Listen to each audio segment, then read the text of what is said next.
We're getting some fascinating new insight this morning into what voters are thinking in the state of Pennsylvania, the Commonwealth of Pennsylvania. It is a state that helped determine the outcome of the 2016 election.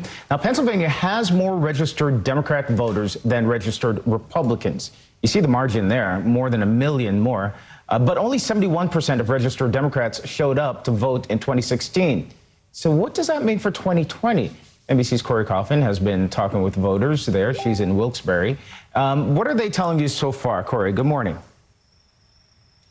Yeah, good morning, Candace. What does it mean? And what can the candidates do to earn these votes? You would think that with that many more registered Democrats, that this would be a blue state, but it really is decidedly still purple, even with the panel that I spoke with yesterday. And this particular area, Wilkes-Barre, within the state of Pennsylvania, relies heavily on manufacturing jobs. That has factored in, and that was a major factor why Trump was able to flip this state in 2016. Promising a lot of these union workers being able to revive the economy, bring back jobs, and make things better than what they had had previous to that.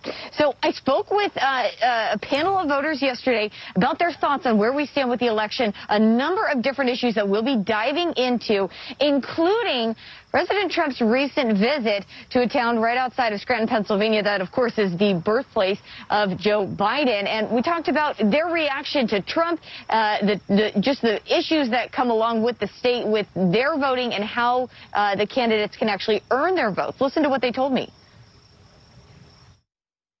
They do know a lot of people who will suffer 4 more years under a Trump administration.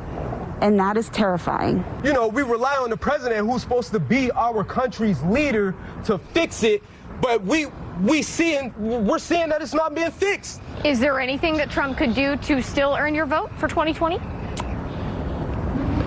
Coming around socially would be a huge step. Definitely.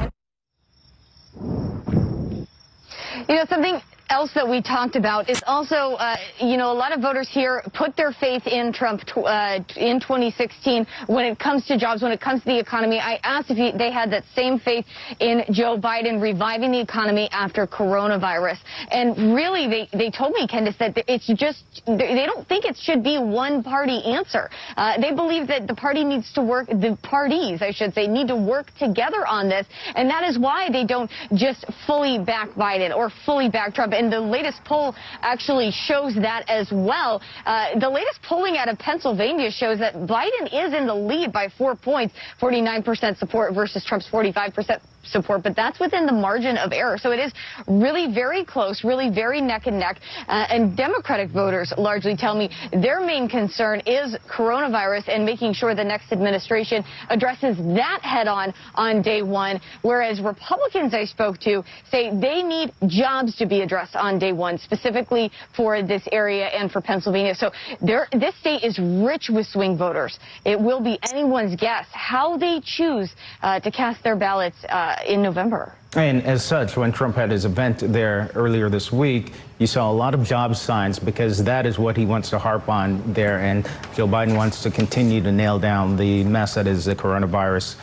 response by this administration. Corey, we'll check back with you in a second. Stay with me.